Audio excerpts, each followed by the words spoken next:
নমস্কাৰ মোৰ প্ৰিয় বন্ধু বান্ধৱী সকল কি খবৰ আশা কৰো সকলো ভালে কুশলে আছে আৰু আপোনালোকৰ আশীৰ্বাদত ময়ো সুন্দৰকে আছো এতিয়া মোৰ ঘৰৰ কাষতে আজিৰ পৰা ভাগৱত পাঠ আৰম্ভ হৈছে মানুহৰ ঘৰত হৈছে আৰু নামঘৰত হোৱা নাই আৰু সকলোৰে মনৰ আশা পূৰণ হওক আজি তাতে বন্দিয়া ভাগ দিন গৈ গতিকে সকলো ভালে কুশলে থাকিব লগ পাম ভাগৱত পাঠৰ পৰা আপোনালোকক অকণমান দেখামগে বাৰু তাৰ পৰিৱেশটো গতিকে এতিয়া গৈ থাকো নাম গাই আছে আপোনালোকে শুনা পাইছে চাগে গতিকে লগ পাম আৰু চাওক কেনেকুৱা লাগিছে ক'ব গতিকে স্থান মান পাত্ৰ চাই আমি কাপোৰ পিন্ধো বহুতে কাপোৰক লৈ যেহেতুকে সমালোচনা কৰে সেইকাৰণে কৈছো এতিয়া কেনেকৈ ওলাইছো আৰু ভাগৱত পাঠলৈ যোৱাৰ নিচিনা হৈছেনে আপোনালোকে কমেণ্ট কৰিব দেই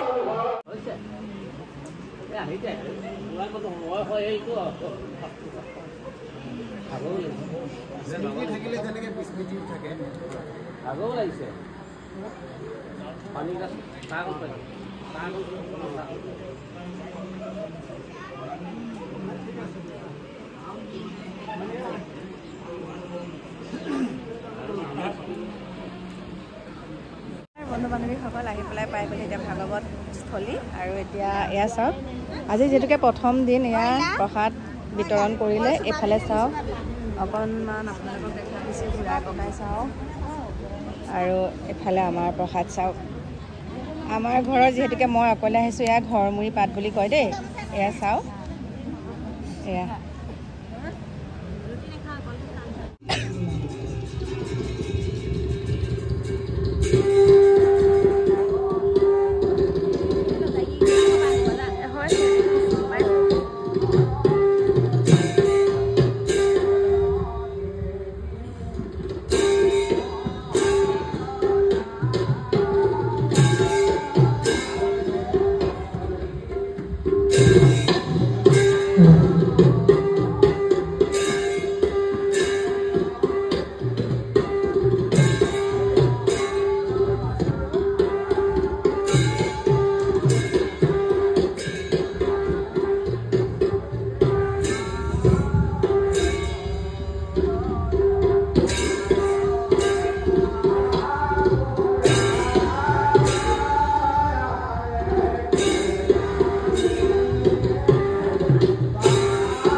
এইখিনিতে সকলোকে নমস্কাৰ জনাই আপোনালোকক এটা কথা ক'বলৈ বিচাৰিছোঁ মই যিসমূহ ভিডিঅ' এইকেইদিন দি আছোঁ তাত মোক বহুতে কমেণ্ট কৰিছে যিজনক একাংশই কৃষ্ণ গুৰু ভগৱান বুলি ভাবে তেওঁ ভক্তৰ পৰা 4,000 5,000 3,000 এনেকৈ মানে ভয় খুৱায় যে গুৰুজনে আদেশ দিছে কৃষ্ণ এনেকৈ কৈছে মানে ভয় খুৱায় দেই ভকতক ভয় খুৱাই পেলাই 4,000 মানে মাহেকীয়া পইচাটো বিচাৰে 4,000 5,000 3,000 আৰু যিসকলে দিব নোৱাৰে তেওঁলোকে 1,000কৈ হ'লেও দিব লাগিব আৰু কমেণ্টবিলাক চাব আপোনালোকে আৰু এই ক্ষেত্ৰত মই এঞ্জেলা চাংমা এটা ভিডিঅ' আপোনালোকৰ মাজলৈ আগবঢ়াইছোঁ ইমান সুন্দৰকৈ তেওঁ কৈছে গতিকে মই পলম নকৰি ভিডিঅ'টো চাওক আৰু অকণমান হ'লেও যাতে সেই কৃষ্ণগুৰু আশ্ৰমত যিসকল ভক্ত আছে অকণমান যাতে চকু খোল খাই চাওক পৃথিৱীৰ ভিতৰতে এখনেই একমাত্ৰ মঞ্চ যিখন মঞ্চত VVIPৰ কোনো ৰিজাৰ্ভেশ্যন নাই কোনো ধনীৰ বাবে ইয়াত আসন সংৰক্ষণ নাথাকে যি সোনকালে আহিব সিয়ে আগত বহিবলৈ পাব যি দেৰিকৈ আহিব তেওঁ পিছত বহিবলৈ পাব হয়নে ঠেলি হেঁচি কোনোবা ডাঙৰ মানুহ আহিছে বুলি আগত বহিবলৈ দিয়ে নেকি নিদিয়ে আপোনালোকেও নিদিব কাৰণ এইখন আসন সকলোৰে বাবে সমান এই যে গুৰু আসন ভাগি সেই গুৰু আসন ভাগিত এটা বিশ্বাস আছে কিহৰ বিশ্বাস আধ্যাত্মিক বুলি ক'বলৈ যোৱাৰ লগে লগে আমাক একাংশই কয় যে অবৈজ্ঞানিক কিছু চিন্তাধাৰা নেকি বুলি ক'ব বিচাৰে গুৰুজনাৰ আদৰ্শ সম্পূৰ্ণ বৈজ্ঞানিক গুৰুজনাৰ আদৰ্শ এইবাবে বৈজ্ঞানিক চাব এই যে গুৰু আসন ভাগিলৈ আমি সকলোৱে চালো এই গুৰু আসন ভাগি এই যে 700 500 গুৰু আসনৰ ভিতৰত কি থাকে আমি বিশ্বাস কৰো এক ঈশ্বৰবাদত কিন্তু তাৰ ভিতৰত কি থাকে এখন গ্ৰন্থ গুণমালা থাকে। এটা জাতিক এখন গ্ৰন্থই ধৰি ৰাখিছে, আপুনি ভাবি চাওক। তাৰ ভিতৰত বিশেষ একো নাই। এই গুৰু এখন ভাগিৰ ভিতৰত আমি যদি ভাবি থাকোঁ ঈশ্বৰ ওলাই আহিব, এতিয়া তাৰ পৰা সাক্ষাৎ ওলাই আহিব নেকি? নাহে। তাৰ ভিতৰত কি আছে? গুণমালা আছে, হাতী মাৰি ভৰুকাত ভৰোৱা। গুৰুজনাই সেয়া লিখি থৈ গ'ল যে গোটেই জাতিটো তথ্যভিত্তিকভাৱে সমৃদ্ধ হৈ থাকিব, তাত গ্ৰন্থ আছে। কীৰ্তনতে শংকৰ গুৰু, ঘোষাতে মাধৱ, দুয়োজনাই আমাৰ গুৰু পৰম বান্ধৱ। কীৰ্তনৰ মাজত গুৰুজন আমাৰ মাজত থাকিবই, নামঘোষাৰ মাজত মহাপুৰুষ শ্ৰী শ্ৰী মাধৱদেৱ আমাৰ মাজত থাকিবই। তাৰোপৰি যে এই গুণমালা আমাৰ মাজত যে দি থৈ গ'ল, এই গুণমালাখনক বিশ্বাস কৰি আমি সকলো এতিয়া বহি থকা নাই জানো? ভাগৱত ব্যাখ্যা কৰে আমি বহি থাকোঁ। কিহৰ আশাত, কিহৰ হেঁপাহত? কিবা পোৱাৰ কাৰণততো নহয়, কাৰণ গুৰুজনাই সেই এক ঈশ্বৰবাদৰ বিশ্বাসটোৰ কথা কৈছিল। আজি সাম্প্ৰতিক সময়ত আপোনাক বহুজনে আক্ৰমণ কৰিব পাৰে, কাৰণ প্ৰেক্ষাপটটো এনেকুৱা যে আজিৰ সময়ত ধামখুমীয়া কিহত আপোনালোকে নিশ্চয় মই নকলেও সেই কথাখিনি জানে। আপোনালোকে টেলিভিশ্যন খোলাৰ লগে লগে আপোনালোকে দেখিছে এইকেইটা দিন অসমৰ ৰাইজ ক'ত ব্যস্ত হৈ পৰিছে। আপোনালোকে দেখিছে, নতুনকৈ কোৱাৰ প্ৰয়োজন নাই। কিবা এটা ক'ব লগা আছিল, মাধৱ পুৰুষেতো লগে লগে গম পাই গৈছে, বোলে গুৰু আপুনি যি কথা ক'ম বুলি ভাবিছে সেই কথাটো মই কৰিব নোৱাৰোঁ, বাকী যি কথা আছে আপুনি ক'ব পাৰে। বোলে নহয়, ভাবিছোঁ যুঁজিবলৈ যিহেতু আগবাঢ়িছোৱেই, বোলে গঁড় বান্ধি যুঁজো। তেতিয়া আকৌ মহাপুৰুষ শ্ৰী শ্ৰী মাধৱদেৱে উত্তৰ দিছে, বোলে গঁড় বান্ধি যদি যুঁজো তেন্তে মই ৰথী, যদি গঁড় বান্ধি নুযুঁজো তেন্তে মই মহাৰথী। গুৰুজনাই কি ক'ব আৰু? মাধৱৰ সন্মুখত, মাধৱ পুৰুষৰ সন্মুখত সেইদিনা গুৰুজনা নিৰুত্তৰ হৈ গ'ল। গুৰুজনাই উত্তৰ দিব নোৱাৰিলে। বোলে মাধৱে যি ভাবিছে সেই কথাই হওক। এই যে আইগৰাকীৰ কথাত লাগি এই যে সমাজৰ সম্পৰ্কটো আঙুলিয়াব, যে সমাজে যে মহাপুৰুষ শ্ৰী শ্ৰী শংকৰদেৱৰ সৈতে মহাপুৰুষ শ্ৰী শ্ৰী মাধৱদেৱৰ এনেকুৱা কি সম্পৰ্ক, এই কথাটোত যে কোনোবাই সমালোচনা কৰিব বুলি ভাবি এই সিদ্ধান্তটো ল'ব বিচাৰিছিল, কিন্তু অৱশেষত মহাপুৰুষ শ্ৰী শ্ৰী মাধৱদেৱৰ যুক্তিত ৰৈ গ'ল। গুৰুজনাৰ যিমান বিশাল ব্যক্তিত্ব, এই যে গুৰু বুলি আমি সম্বোধন কৰিয়ে যে আৰম্ভ কৰিছোঁ, আমি ক'ৰ পৰা আৰম্ভ কৰিম? সংস্কৃতিৰ গুৰু, সাহিত্যৰ গুৰু, সমাজৰ গুৰু, আধ্যাত্মিকতাৰ গুৰু, আপোনাৰ জীৱন দৰ্শনৰ গুৰু, কোনটো দিশৰ ওপৰত আপুনি ক'ব? আমি বক্তাসকলে আচলতে গুৰুজনাৰ বিষয়ে ক'বলৈ যাওঁতে প্ৰথম উজুতিটো সেইখিনিতে খাওঁ যে আমি ইমান এটা বিশাল ব্যক্তিত্ব আমি আৰম্ভ কৰিম ক'ৰ পৰা?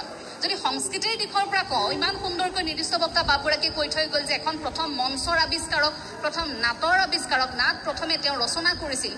সেই কথাখিনি যদি কওঁ তেন্তে তাত আপুনি অনুভৱ কৰিব যে এখন নাটৰ জৰিয়তে সমাজক কেনেকৈ সমৃদ্ধ কৰিব লাগে সেই কথাখিনি তাত প্ৰকাশ পাইছিল। গুৰুজনাৰ প্ৰতিখন নাটত মোৰ আটাইতকৈ ভাল লাগে যে গুৰুজনাই নাৰী চৰিত্ৰক খুব প্ৰাধান্য দি ইমান সুন্দৰকৈ নাৰী চৰিত্ৰবোৰ বৰ্ণনা কৰিছে। সীতাৰ চৰিত্ৰটো আপোনালোক সকলোৱে জানে। সীতাক এটা প্ৰতিবাদী দৃষ্টিভংগীত উপস্থাপন কৰিছে। এই যে আমি একাংশ নাৰী এনেকুৱাও আছোঁ যে কেতিয়াবা যদি ভাল লগা বস্তু এবিধ আমাৰ হাতত কোনোবাই তুলি দিয়া নাই, আমি অকণমান অভিমান কৰোঁ, আমাক লাগিবই। আমাৰ বাৰীৰ ফুল গছ এজোপা আমি ৰুইছোঁ, কোনোবাই নুসুধাকৈ ফুলজোপা চুৰ কৰি নিলে আমাৰ বেয়া লাগিব। আইসকল ফুলৰ প্ৰতি, গছৰ প্ৰতি বেছি আকৰ্ষিত, গতিকে ফুলপাহ ছিঙি নিলে বেয়া লাগে। সেই অৱস্থাটো কাৰ হৈছিল? সচীৰ হোৱা নাছিল জানো? যেতিয়া নাৰদে গৈ সচীক কৈছিল যে বোলে ফুলপাহ এতিয়া নিব লাগিব, ফুলপাহ আপুনি দিব লাগিব, সত্যভামাক ফুলপাহ লাগে, আৰু সত্যভামাই নেৰে যে মোক পাৰিজাত ফুল লাগিবই, ৰুক্মিণীক তুমি আনি দিব পাৰিলা, ময়োতো তোমাৰ পত্নীক, যে মোকো লাগিব। লাগে লাগে ভাৱটো আহিল নে মনত? তাৰ পাছত আকৌ সচী নামানে, নহ'ব, মোৰ বাৰীৰ এই ফুলপাহ কেৱল মোৰ খোপাতহে হ'ব, মই নিদিওঁ। লগে লগে কি ক'লে? অভাগ্য কপাল, ইন্দ্ৰাণী সচিক পাৰিজাত, কথা ক মানসী সত্যভামা পিন্ধিতে সাধ গেল, ঋষিৰাজ বুলগেয়া যবে অনেক পুণ্য কয়ে কহু অমৰাৱতীক অধিকাৰিণী হয়, তেওঁৱে পাৰিজাত পৰিধান কৰিতে পাৱে, আমাৰ পাৰিজাত ইন্দ্ৰদিতে পাৰয়ে নাহি। মানে আমাৰ পাৰিজাত ইন্দ্ৰদেৱৰ বাহিৰে আন কোনেও ল'ব নোৱাৰে। তুমি ক'লেই হ'ব নেকি? সত্যভামা মানুহে, মই স্বৰ্গত বাস কৰোঁ, গতিকে এই ফুলপাহ কেৱল মোৰ খোপাতেই থাকিব, সেইটো অহংভাৱ। সেই চৰিত্ৰটোৰ সমান্তৰালকৈ যদি আপুনি চাই, তাৰ এটা বিপৰীত চৰিত্ৰ আপুনি দেখিব ৰুক্মিণীৰ চৰিত্ৰটো। অৰ্থাৎ ৰুক্মিণীয়ে সকলোখিনি সহজে এৰি দিছিল। ঠিক আছে, প্ৰথম ফুলপাহ তুমি মোক আনি দিলা প্ৰভু স্বামী, তুমি মোক দিলা, মোৰ খোপাত উজলিল। তুমি দ্বিতীয় ফুলপাহ কাক দিছা তুমি দিব পাৰা, কথা নাই, দাবীও কৰা নাছিল। গতিকে সেই যে সহনশীলতা, গুৰুজনাই সেই নাৰী কেন্দ্ৰিক চৰিত্ৰবোৰ তেনেকৈ উপস্থাপন কৰি থৈ গৈছিল। সেই নাটবোৰৰ জৰিয়তে আমি জীৱন দৰ্শনৰ কথা শিকিব পাৰোঁ। কেৱল মাত্ৰ আমি এঘণ্টা আমি ভাওনা ভাগ চাইছোঁ, নাট ভাগ চাইছোঁ, তাতেই শেষ নহয়। এতিয়া সেই যিবোৰ অৱদান, সেইবোৰ আমাৰ বাস্তৱ জীৱনত কেনেকৈ আচলতে ঘটি আছে, এই কথাবোৰ আমি চাব লাগে। এই নামঘৰ ভাগিৰ কথা কওঁতে আৰু এটা কথা মই কৈ থৈ যাব লাগিব। আমাৰ নতুন প্ৰজন্মক লৈ এই কথাটো সকলোৱে কয় যে নতুন প্ৰজন্ম নামঘৰলৈ আহিব নিবিচাৰে, যে ল'ৰা ছোৱালী আজিকালি নামঘৰলৈ নাহে বুলি কয়। অন্ততঃ আপোনালোকৰ সন্তানক সেৱা বাহিনীলৈ এইবাবেই পঠিয়াব যে আপোনালোকৰ সন্তানে মানুহ চিনিবলৈ শিকিব, নিজকে মানুহ বুলি গঢ়িবলৈ শিকিব। কাৰণ এতিয়া যুঁজখন মানুহ হোৱাৰ। আমি দুঠেঙীয়া হ'ব পাৰোঁ, চকু দুটা থাকিব পাৰে, নাক থাকিব পাৰে, এটা চুলি দি আমাৰ এই মস্তিষ্ক থাকিব পাৰে, কিন্তু এই ভিতৰত যদি একো নাথাকে লাভ নাই। এই শৰীৰটো লৈ থাকি লাভ আছে নেকি?